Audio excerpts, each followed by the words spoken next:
Hello, everyone. I'm David Reed. Welcome back to Dial the Gate, episode 187, the Stargate Oral History Project. Thank you so much for tuning in. Edward Gross, who is a writer of much of the work that I have read, including the 50-year mission of Star Trek, he is joining us for this episode because he has completed Chevrons Locked, the unauthorized, unofficial oral history of Stargate SG-1, and he is joining us for this hour. But before we get into the thick of it, if you enjoy Stargate and you want to see more content like this on YouTube, please click that like button. It helps make a difference with YouTube and will continue to help the show grow its audience and our reach.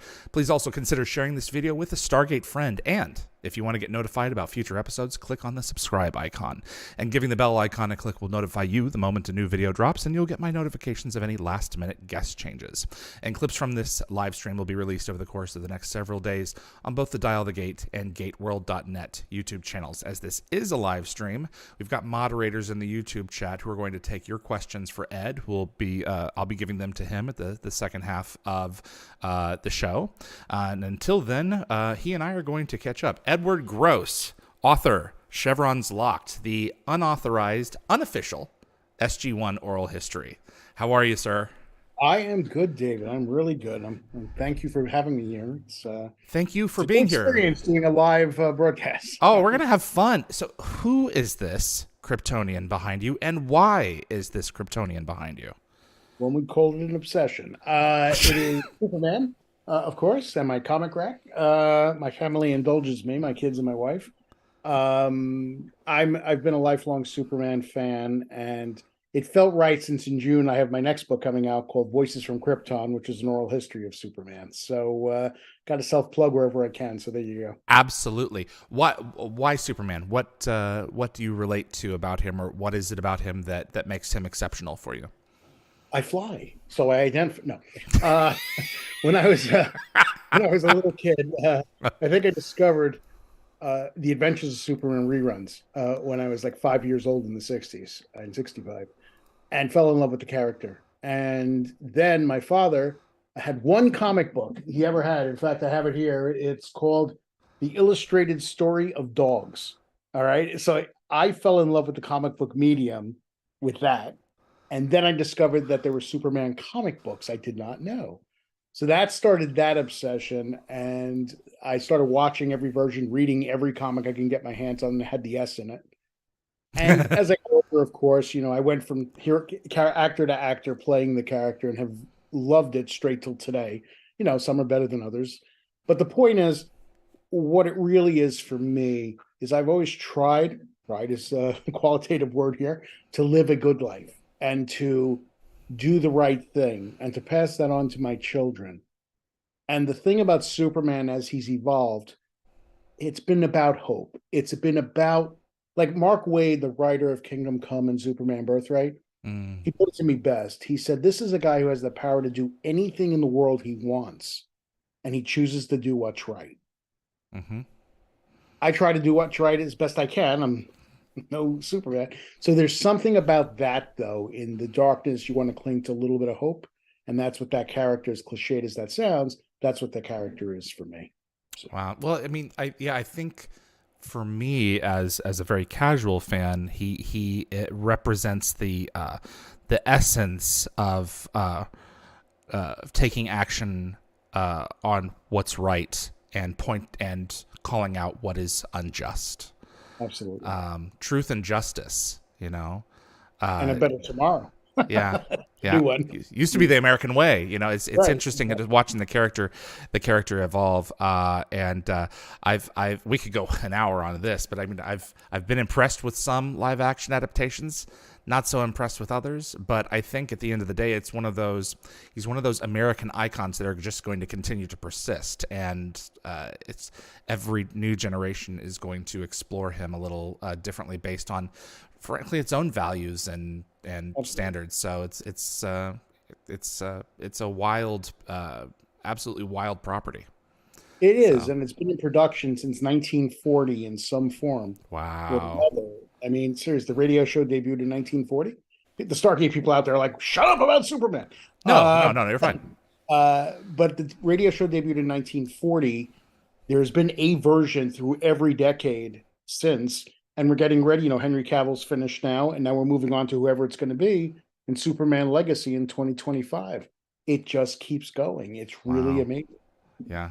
Stargate has some similar Oh, yeah. threads that way in terms of its longevity and in terms of its capturing the imagination of people. But before we get into it, I first discovered you through the 50-year mission, which is the oral history of Star Trek that you did with Mark Altman, if I'm not Yes. mistaken. You've already known. And I have read that thing through 3 times, Wow. and both editions, and it's just one of those things that are like if like I refer to it as like the quintessential thorough document of the Roddenberry and Berman eras and a little bit of the JJ of Star Trek. I can't imagine anything that is more properly concise in its documentation and exploration of that franchise through those eras. So I want again to thank you for that. But it's a great read for any Star Trek fan. I cannot. It's 2 volumes. I cannot recommend it enough. How long did it take you to create those? I mean, the thing about a lot of these oral histories was with Star Trek, though, all the books have mostly new interviews, right? They're mostly original interviews conducted by us. But in the case of Star Trek, Mark Altman and I have been covering the franchise for 40 years. So we have an archive already of interviews, right? Mm-hmm. In terms of sitting down and writing, it was probably about a year or so, maybe a year and a half. And it was supposed to be one book. And we went to the editor at St. Martin's Press and said, look, this needs to be 2 books. And he goes, I'll be the judge of that. And he looked Mm-hmm. at the manuscript. He goes, yeah, it needs to be 2 books. So, because if you cut anything out of it, it would have cut the heart out of it. Mm-hmm. But it really was a mission to sort of be the definitive book about Star Trek. And I hope that's for that 50-year period. Mm-hmm. I'm hoping that that's what this book is, because we put our heart and soul into that. And book. I can certainly tell that as a Star Trek fan, because you can't talk about Star Trek without covering the merchandise, without covering the fandom, without covering the aborted eras between the animated series and the motion picture, and it covers all of that in such ridiculous detail. I think that the most daunting thing for me, if I was told to do this, regardless of whether or not I had most of the material from years recorded, is organizing it. I mean, you have to organize the content into a narrative. Oral histories are a jigsaw puzzle, basically. It is taking disparate views of something, whatever the subject is, through literally hundreds of people's points of view, and laying out those transcripts around you, and somehow taking a quote from this guy here, this woman here, and start molding it into the narrative that you're telling a linear, for the most part, story from like pre-Star Trek through the release of Star Trek Beyond, basically over the course of these 2 books. But there have been people who've criticized it and said things, and all the books get this criticism, that it's a bunch of random quotes thrown together, and nothing could be further from the truth, because I'm so disorganized in my life, but I'm an idiot savant when it comes to oral histories. For some reason, I've discovered my calling, and I'm able to sort of, and Mark does the same thing, he's able to see how the proper pieces go together to tell that story. But I love it. I mean, the process, I love doing it, but it is very challenging to get it right. I don't think it's a fair criticism, because so often in so many of the cases, you found quotations that one leads into the other based on what the person is saying. And sometimes it's like, okay, we're done with this section, we're moving on. And then a narrator comes in, and the narration comes in and takes over. Little paragraph, and then you jump as a bridge. Right. But the quotation, I don't think that's for the Star Trek one, at least, I don't think that's a fair criticism, because the quotations tell the story. Now, whether or not you believe all the quotations are fact, That's Well, a that's separate the oral conversation because there's going to be differing points of view based on when the interview was taken, you know, what someone remembers. And you and I have talked about that can get muddy, but you present the muddiness for what it is. This is their quote. Take it or leave it. The best example of that, I think, is in the book we did on Buffy the Vampire Slayer and Angel, which Slayers and Vampires. There's a bit about David Boreanaz in which these two actors, a female and a male, played the oracles on that show. And we were talking about David Boreanaz, and the woman, the quote is literally the woman saying, "He couldn't be nicer. It was so wonderful the way he took us under his wing and helped us through this what is a short part, and it was amazing to us." Cut to the guy whose immediate next comment is, "David Boreanaz was a dick. He treated us like garbage. He treated us like..." So you got two people who literally worked together in the same scene with the same guy and came away with completely different perspective. Absolutely. That's true. That's like a perspective, you know, approach. Also, you know, someone may remember the tree had blue plants on it or blue flowers on it, and someone else remembered that it had red. You know, there's certain pieces of information that I've done this with Dial the Gate. I've gone back and I've referenced it, and you know, it's a part of the transcripts now, but they're transposing one memory onto another. Right. And if you're there to catch it, that's one thing, and if not, you just have to infer it with narrative and everything else. It can be tricky. It can be. And then the copy editor is constantly contacting. It's happened on Chevron's Locked as well. It's like, oh, this one contradicts what this one said. Correct. And I have to keep saying, it's an oral history. It's okay. They can contradict each other. Yeah. You know, you just want to make sure that you have the transcript correct. And then the rest is left for history. You know, you have to make sure that you're copying them correctly and their intent. But other than that, some of the details, they just get lost over time. So absolutely. People forget. I mean, you know, I could have done an interview with somebody in 1987. I'm so old. 1987, and then I've gone back to them in 2015 and gotten a completely different answer than I had in 1987. So it's very interesting. Ed, before we dive into Chevron's Locked, and you talked a little bit about this with Superman, I'm sure this will dovetail. What is it about sci-fi that captivates you as a fan? Boy, I mean, I wish I could put that into concrete terms. I mean, I fell in love with Star Trek when it debuted in '66, but it wasn't because of the allegorical nature of the storytelling or anything like that. It was cool aliens. It was cool ships. It was, exciting, action adventure. Lost in Space was around the same time, which I quickly dismissed, but for a while was into at the time. A Planet of the Apes came along. It was all and then of course Star Wars and Close Encounters, and we just go on through the decades, right? Yep.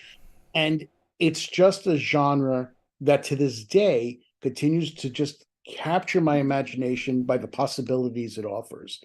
Some of them exciting, some of them stupid, frankly. You don't know what you're going to get. But I look at something like Planet of the Apes, and that could be the goofiest thing on the planet. My kids can't look at the early films and do anything but like be derisive about it. Yeah, they can't take it seriously. Yeah, they don't at all. I treasure those movies. Those were my Star Wars, and I'm currently doing a book on Planet of the Apes. So plug 101 of many. Absolutely. But as an 8-year-old, when I saw Planet of the Apes, it just blew me away with the gorillas on horseback, and then even the Statue of Liberty at the end of that, right? But it's gone on for all these decades. I never get tired of it. You know, the other night I saw Guardians of the Galaxy Volume 3. What'd you think? I haven't seen it. I loved it. Okay. I think they did a great job of finishing this thing off. And, I really don't have any complaints about it. But I go to these movies and, the cliche is, oh, I felt like a kid on Christmas. But I do. I get so wrapped up. I remember watching, I'll count this in sci-fi. I watched Avengers Endgame. And my whole time, my youngest son and I, he's 28, but I'm like, the whole time through the movie, we're like elbowing each other, like, check that out. That's so cool what they're doing here. That joy never went away. And it's, I'm ready for the next one, whatever it may be. So I just loved it. I went to Arrival a few years ago, and I have a very similar thing with Annihilation, which came out a little bit later, with a friend of mine who didn't like it, didn't get it. And when I walked away, I realized that we go to the cinema for two very different things. He goes to have fun and to turn his brain off. Right. I go to have fun and to turn my brain on. And you know, it was, I think it was that realization for me, because he didn't care that there was a deeper meaning. You know, it's my problem with all of these Star Wars fans who have decided to do Star Trek. You can't, Star Wars, according to George Lucas, is a fairy tale. It's about good versus evil. It's not necessarily science fiction. You can tell science fiction with it, but science fiction has to say something. It can't just be the note of good versus evil, because that's fantasy. Right. And then TNG season 3 came out, and it was like, that's what I'm talking about, you know? And what now? With Picard. Sorry, yes, TNG season 8, basically. You're absolutely right. Thank you for clarifying me. I appreciate that. And we can, if it's saying something about us, if it's stopping and making us think, that's something that 20-year-old me can enjoy watching the motion picture, that 10-year-old me enjoyed watching the special effects and watching V'ger. Right. I treat it differently as I age, and as David, stop talking, let him talk. As so much of this Star Trek gets rewatched by me as I get older, it becomes relevant now in some cases more than ever, depending on the episode. Absolutely. Now, my kids really got into the Kelvin movies, the JJ movies, right? But my son Dennis and he's my middle son. I think I've referenced all three now. When we were watching an episode, he had just seen, like, I think it was Star Trek Into Darkness or something, right? And I had Deep Space Nine on, and he watched the episode, and he looked at me, and he wasn't a little kid at this point, but he looked at me and goes, Star Trek's supposed to be about something, right?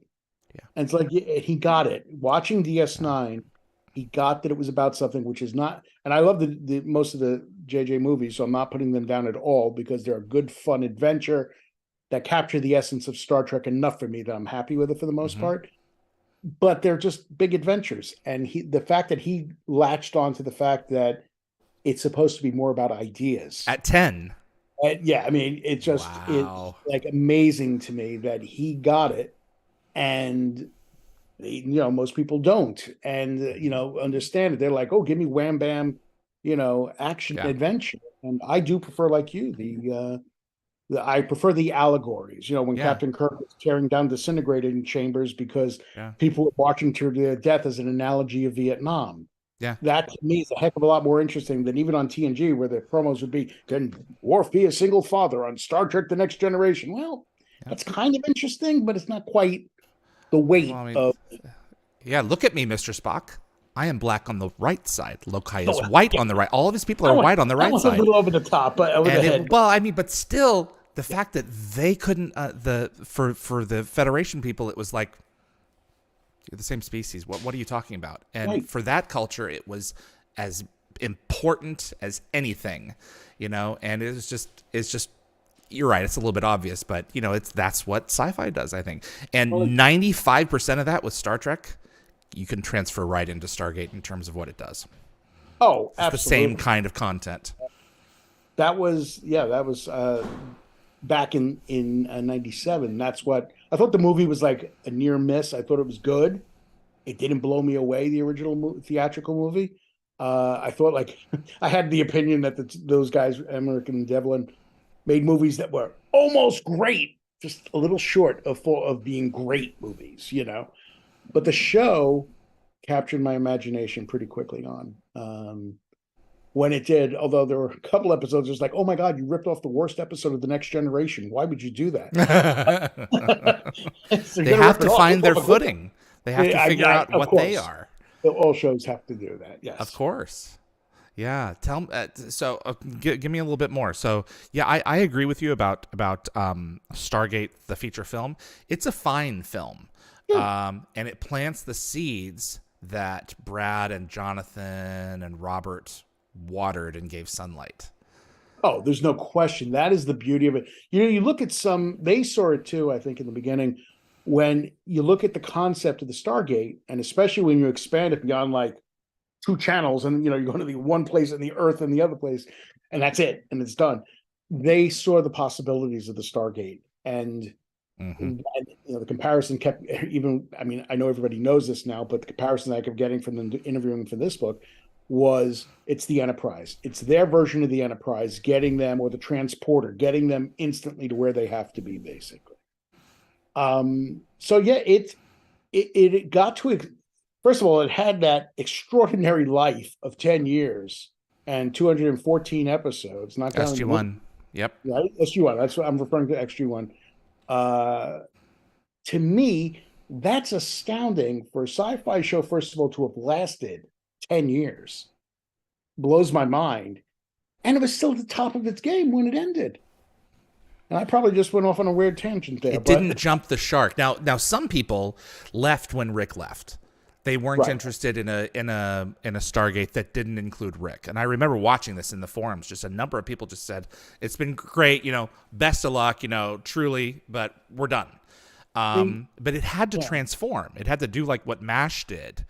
Well, MASH and Cheers are the two best examples of shows that would lose primary players and still pick up the pieces, so to speak. They weren't even pieces, and keep going because the writing staff was talented enough to breathe new life into the show because they had new actors rather than have somebody come in and just fill the role of that same actor who just left, playing basically the same kind of character. Ben Browder coming in, I think, was a godsend to the show. Well, go ahead. No, it just gave it this humongous breath of fresh air. The setting and the circumstances were in and of themselves strong enough that a player could put down the ball and someone else, or toss the ball to another player, and they could continue to move it down the field, and provide a satisfying story. Now, people are going to have their favorite seasons. People are going to have their least favorite seasons. But it's still, I mean, you compare it to basically any other modern work of television, and it's up there. So absolutely. And what helps it, like I remember when the X-Files started, I used to be a big fan of the Night Stalker. I mean, still am. The Kolchak, the Night Stalker. The X-Files was so influenced by the Night Stalker early on, you could tell. And it was so innovative in the beginning.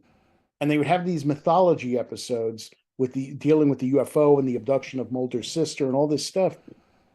But the mythology episodes were never that good because they wouldn't answer questions. Right. They would just pose questions and pose new questions on top of the old questions. Right. They never really do any resolution. Stargate SG-1 had this incredible mythology. Mm-hmm. And in a process of writing a book like Chevron's Locked, where I really had to throw myself into it, not watching it week to week, but watching it in a much more binge manner, watching that mythology evolve was probably one of the most exciting things about the show. To go from cavemen and I put quotes around that, to guiding starships through space by the end of the show. That's incredible. I mean, that is, and it all was earned. You know what I mean? You could say they accelerated the pace for certain things, like getting the ships up and running. Who cares? I mean, that's right. Okay. You have to get into space. We're going to wait 3 seasons while you build. It's television, right? Exactly. Right, exactly. That being said, you never felt that they were cheating to get where they were going, or that the mythology felt like BS. It all felt organic. Mm-hmm. That is so hard to pull off, especially for a show that goes that long without the writers running dry. So tell me about Chevron's Locked itself. Now, is this the first book that you wrote without Mark Altman? No, I've written a lot of books over the years without Mark. In terms of the oral histories. The oral histories. Yeah, this was Chevron's Locked was the first one without Mark. Voices from Krypton was the second. Okay. And I'm writing basically. Well, I co-wrote one on Indiana Jones after I finished Superman. I'm onto that. But Chevron's Locked, yeah, that was the first one of the oral histories. Mark introduced me to the oral history format. When he first mentioned it to me, I didn't even know what he was talking about. Then we looked at the one live from New York, the Saturday Night Live oral history. There's another one too, and the MTV. I want my MTV, and that of course. But they're brilliantly done. And that's the beauty of an oral history. If you do it right, now I'm not saying I have, even if you're not a fan of that subject, it should suck you in and be an interesting story of how something was created, I hope. Absolutely.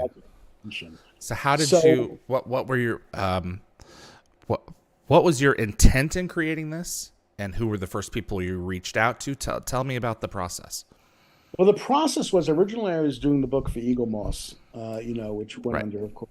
And the first person, and so they set up the deal, and the idea was we were going to do two books, one on SG1 and then a combination book on Atlantis and Universe. But then Eagle Moss went under. NASA was interested in the book, and it ended up there. But as far as the process is concerned, all things start with Brad Wright, as far as I'm concerned. If you get Brad on board, and I was able to do that right away, forgetting almost that during Universe and before that, I forget in Cinescape magazine and all over the Sci-Fi Now magazine, I had all these interviews with him and Robert. I totally forgot about. We were talking about Universe, going every episode and all that stuff back then. But Brad and he writes the forward to the book, and he kind of recounts this in the forward. I reached out to him. He said yes for one interview, basically. Mm-hmm. We kind of sparked off each other, talking about different things, about writing, about our histories with me as a journalist, him as a producer, and it just said, okay, let's do another one. And then that became a third one and a fourth one. And we just kept going. And, Brad refers to me as a friend in the forward. And I certainly feel that way about him. When Eagle Moss went under, he was the first person I contacted again and said, listen, I'm just letting you know, these are the facts. Are you still okay with this? And he absolutely was. And then Brad started hooking me up he gave me contacts for Jonathan Glasner, for Robert C. Cooper, Peter DeLuise, everybody. I mean, everybody that I spoke to for the book. Biggest problem with the book was the time. The schedule was very tight to turn this book around. And originally had a very strict word count. There was no episode guide. Now we have an episode guide to, every episode. Thank you to you and Karen, both, who helped me with that tremendously. So it's just a process then of starting to do the interviews, and everybody kind of took the attitude of, and I've had this so many times, I'm so grateful for it on Battlestar. We did So Say We All about Battlestar, the Star Trek books. You find the people who are really passionate about the subject you're talking about will give you as much time as you need. You need 4 sessions, we'll do 4 sessions. You need, whatever it is, they'll do it till I have what I want. And that's a very unexpected and a wonderful gift they give me by not making me feel like I have 40 minutes to talk to them for a book on the subject. And that truly is a gift that they give me. So I'm very, very grateful for that. So that was the start of the process. And then it was, doing the interviews, transcribing the interviews, and starting to piece things together. I didn't want to originally, like I say, go down the episode guide path, because that had been done to some degree before, separate volumes while the show was on. But then when it presented itself, I dove into it. Then it took forever for me to pull it together, because I wanted to make sure that every episode had a quote from somebody, at least one quote from somebody. And it was like the other ones, just piecing it together to tell the story as best I could. Did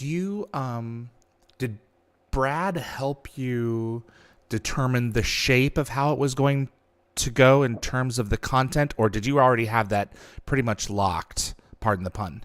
I knew that I wanted to do an introductory section of what Stargate was, where it came from, and how it became a TV show.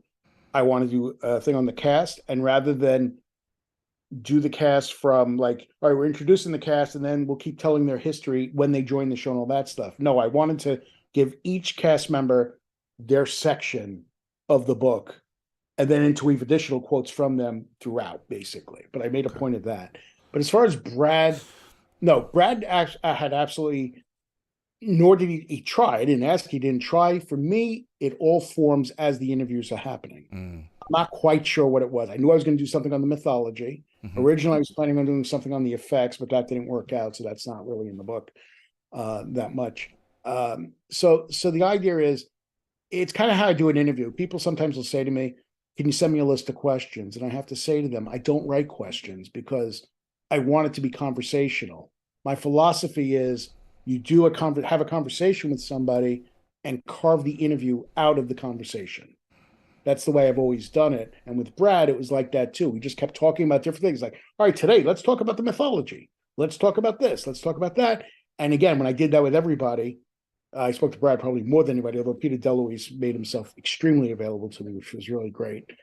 That's how it forms and that's how it comes together based on the actual conversations more than any kind of detailed outline or anything like that. Got it. So, Well, you also yeah. have the benefit of not doing it live. It's not going to be available to consumers immediately.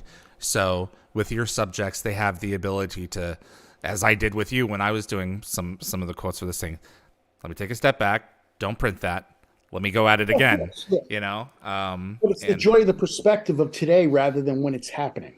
right, That's what's exciting about it is having for all these books. It's when you get them talking, looking back from today, because it's just a perspective they can't possibly have when they're in the middle of it. right. You That's it. know, I mean, I did an interview with Terry. God, Or never mind. Star Trek. From DS9. Terry Terry Farrell. Farrell. Yeah. Thank you. Wow. Sorry, been at this for a long time. I'm tired. No, you're fine. So Terry Farrell and I were on the phone for probably 3 hours, 4 hours. Oh In my the middle of it, gosh. for in the middle of it, I said to her, "Go, Terry." I said, "This is so embarrassing, but I have to go to the bathroom." And she goes, and her response to me was, "Oh, thank God, I do too. I didn't want to stop the flow of the conversation." Oh, that's funny. So that's the beauty of having those long conversations. So you can be that candid with each other, and just go up and now Terry Farrell, if she ever sees this, is going to be like, first he can't remember my name, and then he talks about me having to go to the bathroom. That's funny. What are you going to do? And so you also got to know just Brad on a personal level as well. Yeah. I think you talked about how you shared your love of sci-fi with one another, and of space, and would you say that your friendship with him is one of the bigger takeaways from this journey? Oh, absolutely. I mean, the fact is, I may not speak to him that often, but I know if I wrote him tomorrow and said, "Brad, can we jump on? I just want to talk to you about something," he'll jump on. He'll set it up, and we'll jump on it. Yeah, I mean, we disagreed about certain things. Like he doesn't like this guy. He just can't get his head behind him. He Hmm. cannot rationalize it. Just like he told me he would die in a zombie apocalypse because he'd argue with the logic of them being around Right, as zombies. exactly. He would die. Yeah, it goes against the laws of thermodynamics. There you go. So Exactly. Yeah, I'm not saying it was the first time he ever said it, but it was very funny hearing that. it's funny. Yeah, no. I've had a very similar journey with Cooper on this show. I'd love to get Brad on. But Rob Cooper has been extraordinary going through the material with me for like 3 seasons, and he was someone whom I was never very comfortable with because Rob is very dry. Yes, he And is. it's and I couldn't read him, and I met them when I was 18 years old, going up to Vancouver and doing Gate World, but in doing this show, I count him as someone that I care about, and for any takeaway for Dial the Gate, he's in the top 3 of things. Like if I go back, if I step back and I look at the work and I think in terms of the things that are important to me about what I've done, it's my relationship with Robert Cooper that that I will come away with being so thankful for being able to sit with him and share these stories with him, with the public, these extraordinary stories about this important period of these folks' lives. Oh, absolutely. It's And just yeah, I'm sorry. it's just a rich history. Yeah, no, it absolutely is. And that's one thing I want to point out too is I'm carrying on about Brad. But the truth of the matter is, Jonathan made himself whatever I needed him, and Robert was great in making himself available. Even if I wrote him and said, "I need a quote for this episode. Could you just tell me something about it?" And he would send it back. He would do it, and they would do it for me because again, they were just supportive of this project, of this happening. And that's a wonderful feeling when you have that, and you don't get the sense of, "Oh God, will this guy stop asking me minutia?" Exactly. No, well, but the minutia is where it's at. When you first reached out to us, saying that you were going to do this, I knew exactly who you were, and it was for me. It was very important that you got it right. So I wanted to make myself available to you as well. So. Yeah, no, and I knew that honestly, and it's going to sound like ass kissing right now, but I knew that when I started this, once I got Brad on board, you and Darren Sumner were going to be the 2 guys that I really needed from the fan point of view. And fan's not even a fair word to it, as the chroniclers of the journey that Stargate has been on. I knew I needed both of you on my side, so to speak, and I got you. And both of you were great to me. I mean, you really Very helped me. thankful to be a part of the process. Yeah, I am quoted nearly 50 times in this book. I There went you back go. again, like my gosh, But I don't feel worthy of that. I just wanted to make I was so thrilled that this product was coming out. It's not even really a product; it's a product, but that Yeah. this piece was coming out, and wanted to be a part of it any way that I could, because it's going to be remembered as one of the go-tos for this I hope franchise. that was certainly the hope. But that's the thing. It's like knowledge, people who have knowledge to me, even a passion or an awareness of a property, they are just as important to me as the people who made the thing, which is why I insist, like on the Planet of the Apes book now, we had interviewed everybody in the original films, but I'm going back now to film historians, to different authors, about people who were involved with Planet of the Apes, biographers, because I wanted to flesh it out, because I feel you have to give equal weight to the people who know of the subject or have chronicled it in some way or just have thoughts on it, and interweave those with the filmmakers. And that was the old Stargate. I did not, except for you and Darren, I didn't do it that much because I didn't have the time, frankly, in the space. But I make a point of that, of making sure. And then what happens is, I think when you bring those historians in, they start ending up carrying the same kind of import as the people making it, because it's all interwoven into the tapestry of whatever that subject is. Well, I remember in the book specifically, I make note of the story of the fire alarm going off during the pitch meeting with Brad. Was it John Symes? Anyway, and because he had told me that story, and what then happens is that you switch to Brad and he tells the story. Right. So it's a lot of that in the book, of people mentioning like one thing, and then you go to the source, you go to the horse's mouth on it and say, now let's hear from the person who actually experienced it. So you're using us to kind of pitch for each other. It's Yeah. it's this a Telling the lot. story again, And getting that story out there in the multiple points of view and telling the story. And what did Brad say? He was looking up the guy's nose and he's doing a pitch in an elevator. yeah, and the guys, so Yeah. keep going. Yeah, right, exactly. That's so funny. It was Oh great. man. I'm telling you, I love doing these. I really, really do. This is my passion now. I hope I never have to write a book non-oral history for the rest of my Well, life. it's a pure form, and it's one of my frustrations when, because all of my interviews are very like transcribe based. If you're going to read them, I don't like the idea of someone going off and cutting out dialogue to put in time for them to interpret the essence of what that person said. Give me the Right? quote. Let me read the Yeah. quote.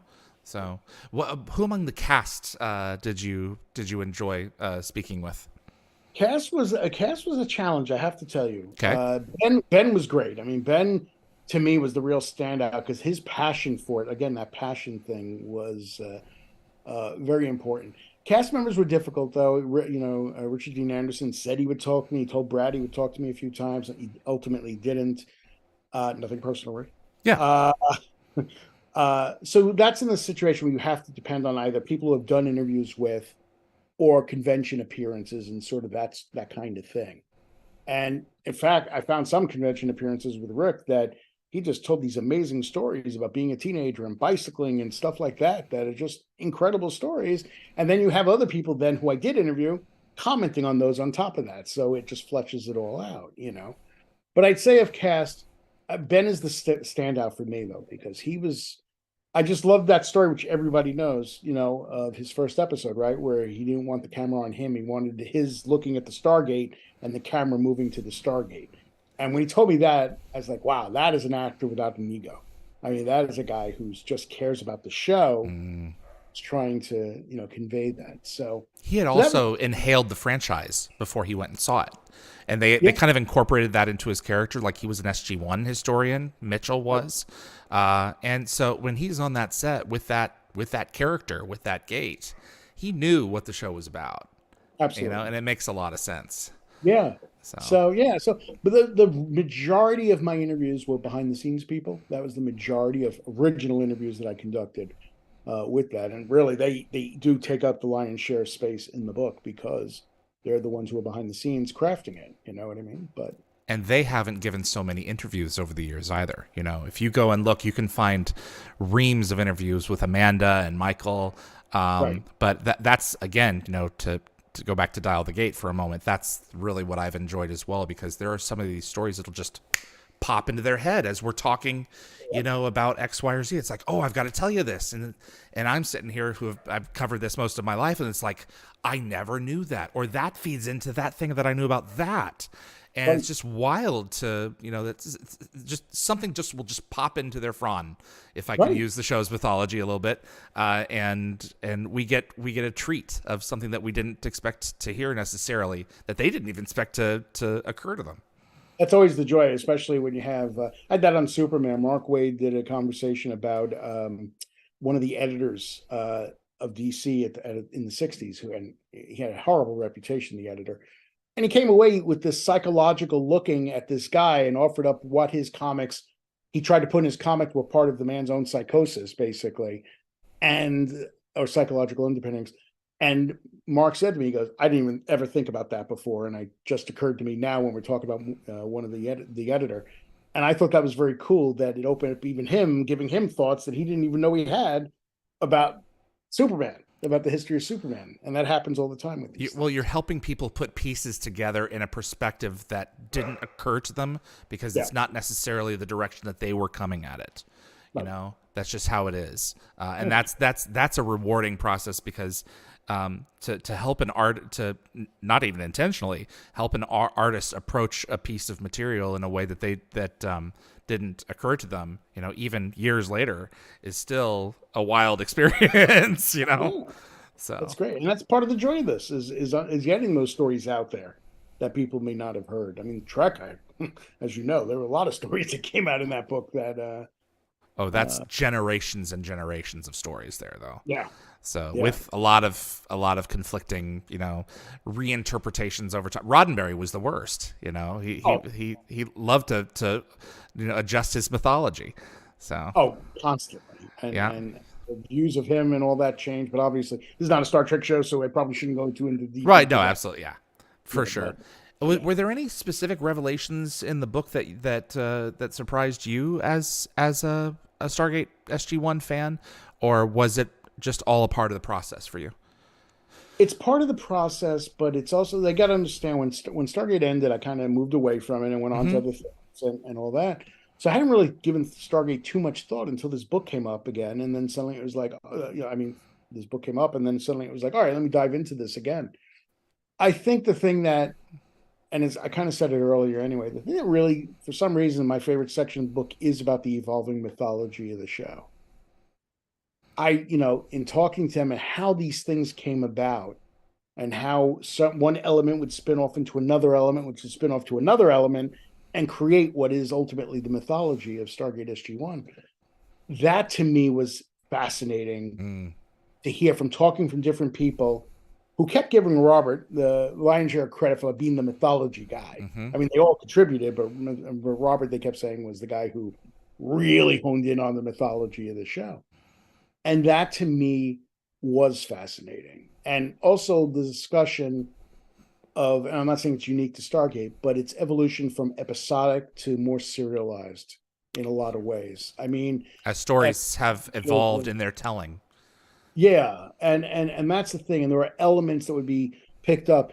To me, it was like DS9 in that sense, in that, you know, you'd introduce these characters in episode 2, and then in episode 16, they'd be back for some reason. And SG-1 excelled at that, of Mm-hmm. planting the seeds with these different characters they never expected to go back to again, and then did again and again when they really worked. Well, these characters were each such unique tools in terms of their utilization for stories, that Right. when they went along and they had an issue, it's like, this tool on this lower shelf here will be perfect to pull this out, you know, and that character would fit right in, or would launch the show, the franchise in a different a different vector than it had been before.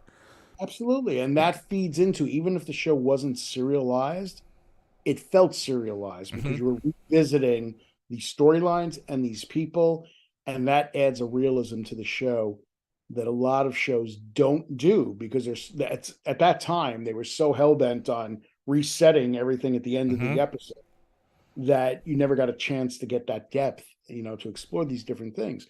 Stargate SG-1 in my mind is one of those shows, that first shows to do that, and that was a thrill talking to them about that Mm-hmm. evolution. It's crazy. I was talking with Paul Mully a couple of weeks ago, executive producer of SG-1, and we were having conversations about whether or not to continue the canon in a new iteration that Amazon and MGM are going to eventually do. And his answer is beside the point on that. But he kept on saying, we did not set out to create a canon, aka a mythology. Right. We were doing episode by episode, season by season. The mythology came out of that as a result, but it's not like the reason that they did it, which is many reasons, the reasons that fans continue to watch. Well, that's what gives it life. I mean, seriously, that organic feeling that you're watching something that is changing and evolving. Believe it or not, the TV show Angel was like that, of all things, right? They would allow those characters to do horrible things, but then slowly redeem themselves, or not. But and that's always fascinating too, when characters can go off in sort of very interesting directions when people aren't afraid to do that. Mm-hmm. And I thought SG-1 again did a lot of that. Yeah. Not in horrible directions, but you know what I mean. In that chance. It always goes me back to the Irvin Kershner quote about putting Han in carbonite. It says this is a continuing story. It doesn't have to be episode by episode. Some things can overlap, and you can continue to enjoy each of them in a bubble as long as there's enough information for that bubble. Right. And you don't have to watch it that way. You can enjoy them sequentially. So exactly, it's so cool. Yeah. So, it is. Atlantis universe. What are the all odds? Depends, I think it all depends on how this one sells, to be honest with you. I hate to be crass and commercial about it, but if Chevron's Locked sells, I will jump on Atlantis and Universe to do, either one book for two or a book on each. I'm not sure how that would fall out. Have you had any information on pre-orders? It's out of stock on Nacelle Books. Well, that's good. I don't know yet the numbers. Okay. I think when the book comes out, we'll get a better feel for how. Because you got to remember, everybody may order them, but if the booksellers can return them, so that's where you got to wait and see what those final sales are. But I can say that if Chevron's Locked sells, there will be follow-ups, at least one follow-up, if not two, on Atlantis and Universe. So the curious thing for me is that I bought the book. It showed up at my house. I'm now in LA working on a project. So it's back home, nice and cozy in my garage. So I don't have it here.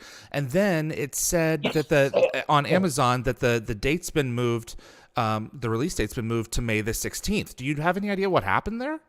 I don't. I think it had something to do with distribution. Okay. I think that's really what it comes down to. You got to realize Nacelle is doing an amazing job. Publishing is something is relatively new for them, so they're learning a little bit too as they're going on.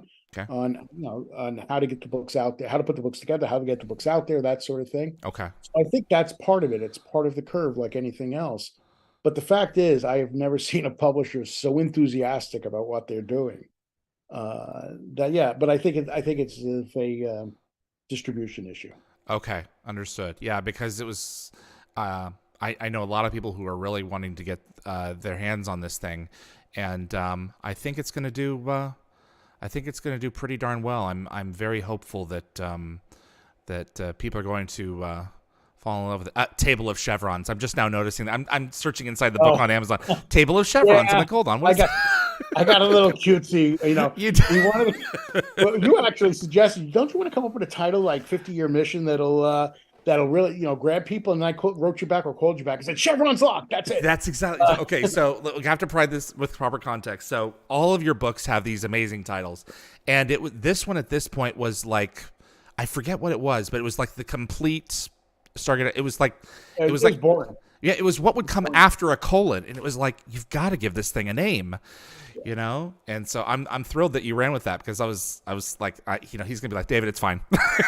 No, it's gotta have some pizzazz. Oh, please, I'm never. It's fine. I'm always like to the last till they pull Voices from Krypton. They had to pull out of my hands to get moving into production, because I would have kept going if they let me. So I'm never of like, well, that's good enough. I'm out of here.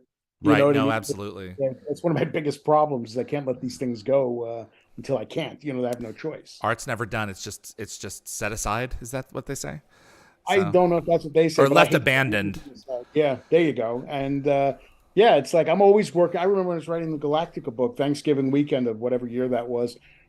I was writing and writing and writing and writing, and like the Saturday happened, the Sunday happened. The book had to go out Monday. Monday at like 3:45 in the afternoon, we sent the draft to the publisher. It was like right to the last minute. There's no breathing.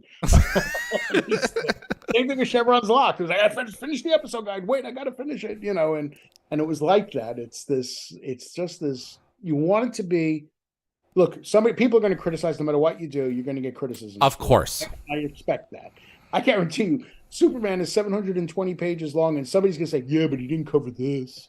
He didn't cover that. I know it's going to happen. I mean, and people are going to bitch that, complain that I didn't cover this or that. And the truth is, you can't cover everything. You can't cover everything. And this, I had a very tight schedule, but I tried my damnedest to make sure that it covered all the bases of the show. Mm-hmm. And most importantly, it told the story through the words of those people.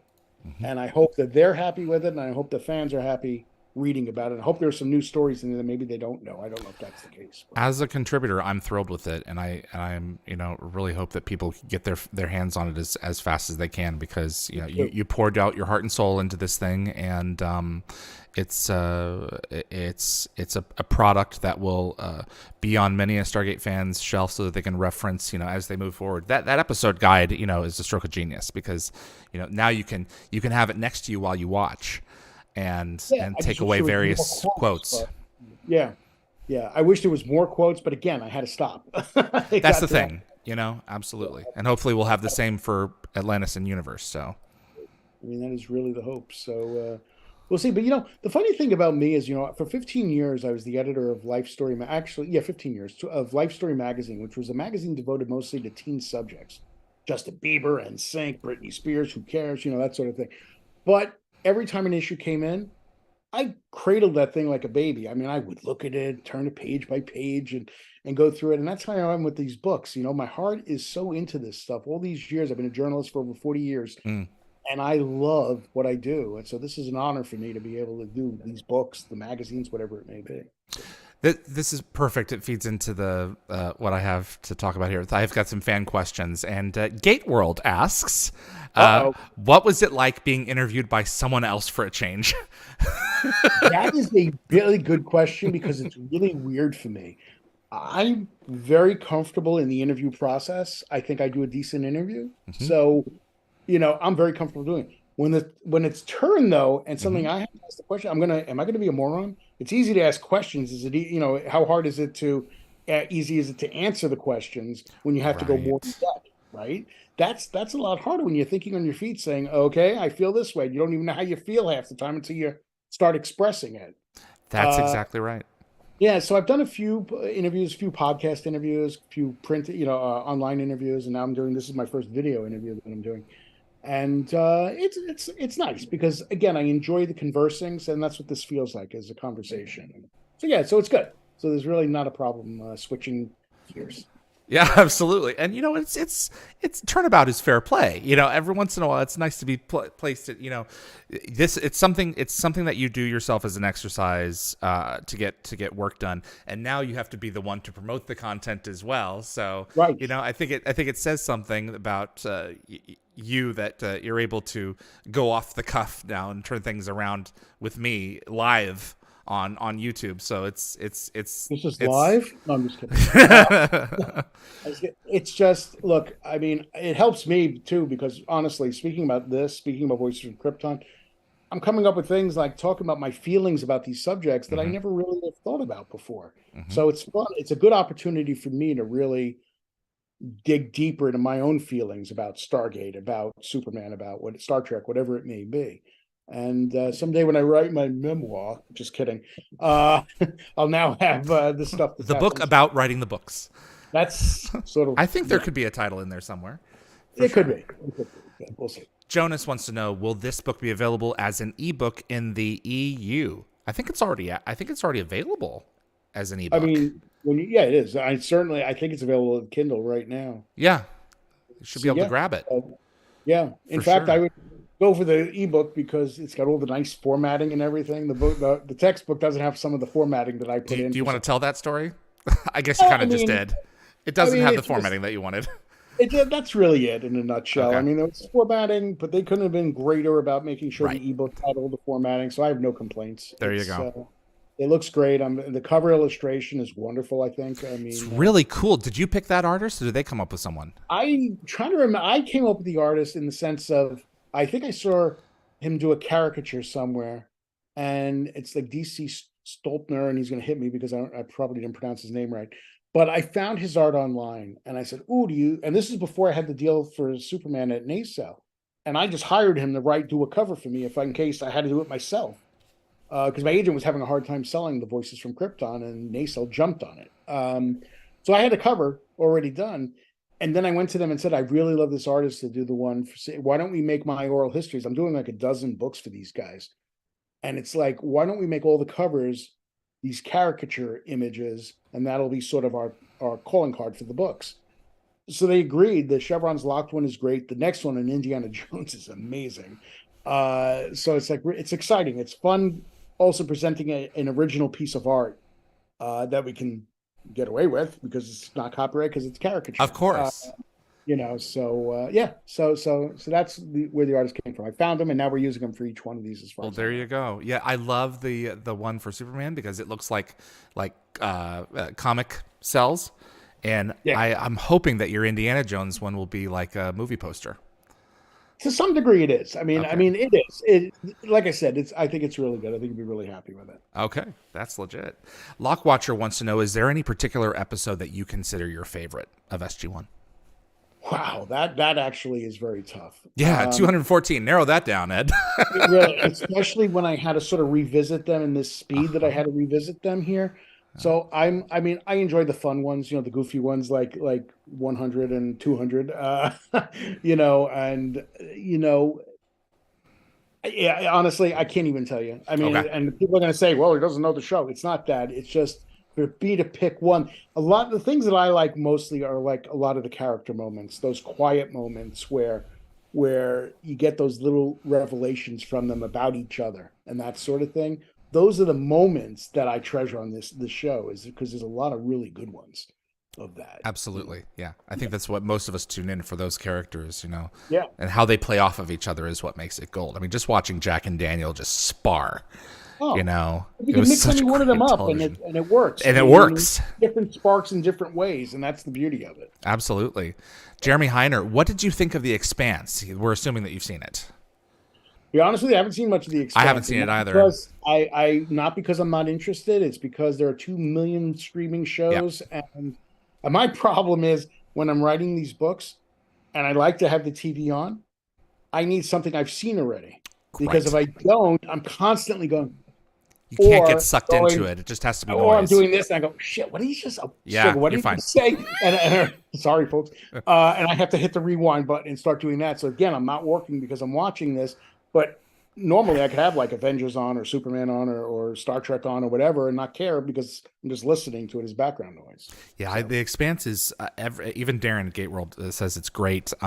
It was one of those where it's like I'll watch it when it's over, and now it's over. And it's like now I have to find time to watch it because I've heard it's one you don't like for certain things you want to give it your full attention. You don't yes, want to just have it on while you're doing the dishes. I'm still And waiting to watch Breaking Bad and Mad Men. I mean, I haven't been able to watch either one of them, and it's like, and those are years old now, and it's like they're on my list, but Breaking Bad's brilliant. Mad Men, I finally started like a few weeks ago. I'm not crazy about it. Like I okay, love listen, John I won't watch Hamm. There's so much womanizing in it. It's just uncomfortable to watch. time. It's a time. Yeah, I know, but they're also pouring it on, so it's Yeah, just yeah, uncomfortable to watch. absolutely. Mac Boland's Conscience. Did you interview the different Star Trek captains? Do you have any stories that you can share about them? I mean, I can, yeah, I mean, I can, you may not want to go down this path because it'll take too long. Uh, but like every one of I didn't interview Avery Brooks. He's a tough one to get, but I I've heard interviewed all the that. other captains. Yeah, he really is. I mean, I was on the set of Voyager, and then they took me to the set of DS9, and he was walking down towards me and the publicist, and when he saw us, he turned around and went the other way. Yeah. So he definitely want to take a chance of talking to us.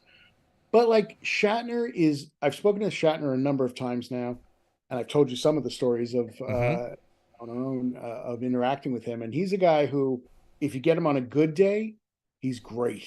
You get him on a bad day, you're getting one-word answers. I mean, when Generations was happening, I spoke to him on the phone.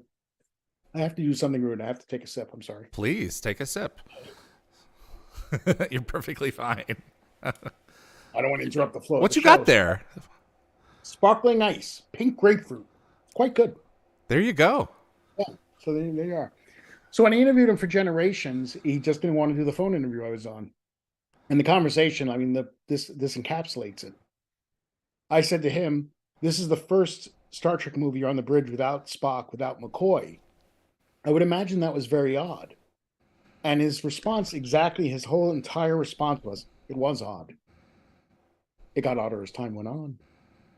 And that was it. I mean, that's all he would give me for that conversation. And every answer was like that. But then I have other ones where, he just talks in depth about it. I had a 2-minute interview with him, literally, about the steampunk engines of Oz or something. He played the voice, the wizard. And he said to me, "What'd you think of the film?"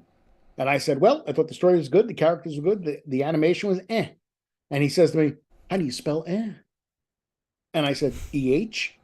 And then at the end of the conversation, I said, "So for you, what was the strongest part of this film?" And he goes, "I thought it was the animation." So there you got a guy who's playing with me, and I burst out and he burst out laughing. So you had that wonderful thing. Patrick Stewart, very fun to talk to. I met him at the Generations junket. I was in the set of First Contact. They opened his trailer door. He looked at me and he goes, "I know you." And he recognized me from I said, "The Generations junket." He goes, "That's it."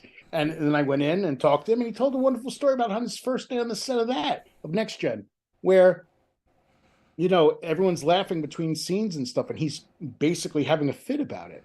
And as a Shakespearean actor, he couldn't do it. He couldn't do it. And Jonathan Frakes said, "And Patrick, we're just having fun." And this is how he tells me the story. He goes, "And I looked at him and I said, 'We are not here to have fun.'" And then he looks at me in a soft voice. He goes, "Can you believe I was such a pompous ass?" So that was his thing. And I have to say, and then I'll shut up after this, is Kate Mulgrew couldn't get it for the longest time. And Kate. Unfortunately, there was conflict on set between her and Jerry Ryan. Of course. And a number of people were commenting on it. So right before the end, I contacted her publicist and said, "Listen," I said, "I just want you to know I really would love to talk to her." I said, "I've spoken to Jerry Ryan and I named the different people that I've spoken to." Suddenly I was told, "Yes, she'll meet you for lunch in Manhattan." And that woman, whatever the tensions were on the set of Voyager, took full responsibility. I brought it up. It was awkward bringing it up. She said, "Go ahead, ask your question." So I did. She took such full responsibility for it, saying that she thought she was enough for the show. They didn't need to bring in this sex pot, basically in the form of Jerry Ryan as 7 of 9 and all this stuff. Jerry did a great job. She just couldn't handle the fact that they needed to bring somebody else in. Well, doesn't that change the temperature of that section of the book? Of course it does, because suddenly Kate's the hero. Right? So I admired that so much in her that she did that. And it wasn't bull. It was like this is her honest feeling about how it went down. She was the star of that show, and then Jerry came in, and don't get me wrong, I mean, some of my favorite scenes, and Kate acknowledges this, are between Kate and Jerry. Absolutely. But it changed the temperature. Right, exactly. And that's hard for an actor. So it is, absolutely. And Scott Bakula is just, everyone always says he's the nicest guy. Any conversation I've had with Scott, and I've had several of them, wonderful. I mean, the man is just, what's the expression? A mensch? He's a mensch. What can I say? And that's as far as it goes. Then once we get to the new stuff, then it's like, the environment change. I wasn't covering it as much as. Of course, yeah. That was absolutely a pivot. So Superman's coming out June the 6th. Yep. Then Indiana Jones. Well, Indiana Jones, we're not sure when that's going to be. That could be towards the end of the year, actually. Okay. So we're not going to make it for the movie, but we'll have a very in-depth chapter on Dial of Destiny when it does come out. Okay. So it's Voices from Krypton, June 6th. and then Indiana Jones later in the year, I believe, towards the end of the year, and then we go on from there. Apes will be out in time for the new movie. That's Kingdom of the right. Okay. Planet. Yeah, Very good. that's a good one. That's a rewrite, an expansion and rewrite of a book called Planet of the Apes Revisited, and that's being turned into an oral history because Lord knows I can't do anything but oral histories now. Well, I mean, they're such fun once you get into them. And Gate World is saying here, The Expanse, best show of the past decade. So I think you and I have our television watching cut out for us. Yeah. So absolutely. Ed, I have been so pleased to get to know you over the past couple of years working on this. I am privileged to call you a friend. And I am thrilled that this product is now making its way into people's hands, and Right. I think they're going to have a few treats in store. I So hope so. I really hope that everyone knows that this was really designed to give them the best, look at the show possible. absolutely. Well, I appreciate you coming on, and best of luck with sales, and hopefully we'll be talking to you not too far in the future for Atlantis and Universe. That would be wonderful. I'd be very happy to do so. I Thanks for appreciate you having coming me. on. Thank you, sir. You take care. Okay. All right. Okay. Are you Be doing the well. Star Trek thing? Oh, no, you're not. Okay. All Live right. long and prosper. you Be go. well. See you later. Thank you. Edward Gross, author of Chevron's Locked, the unauthorized unofficial oral history of Stargate SG-1. Thank you all for tuning in, and thanks so much to Ed for making this episode possible. Ferdinand Thomas says, I just rediscovered Stargate due to your interviews. Thank you. You're great, engaging, and gracious interview. Well, thank you very much for tuning in, Ferdinand. Fenton Reed Smith, spelled the exact same way mine is. David needs to hunt down the on-the-ground production staff with a vengeance. VFX, SFX, decorations, hell, PAs, accounts. Okay. I have made those calls. I'm still, working my way through them. But behind the cameras, people like to stay behind cameras. And this show is a video show. So that's tricky. I've managed to do a couple, James Tischner, plenty of the writers, but I've lost track of the number of people who have said, you know what, your show is great, all the best, but I'm just not interested. One of the producers basically told me that he couldn't come on because there's legal stuff, and it's like, well, that's all I can do. So, that's the nice thing about this. We can pick it up and we can drop it. And when people become available, that some people their tunes change as they get older and everything else. So we'll just see what happens. I think that's all that I've got for you here. My thanks to Jeremy and Tracy, my moderating team, for making this show possible. Thanks to Linda Gategaber Fury, my producer. Frederick Marcoux at Concepts Web, who keeps dialthegate.com up and running. Wormhole Extremist is going to be on a pause until I get back to Middle America right now. I'm in LA working on a project. It's not Stargate related, but keep it on dialthegate.com for all the upcoming interviews and everything that's going on there, because that's where you'll get the most up-to-date information. My name is David Reed for Dial the Gate. I appreciate you tuning in, and I'll see you on the other side.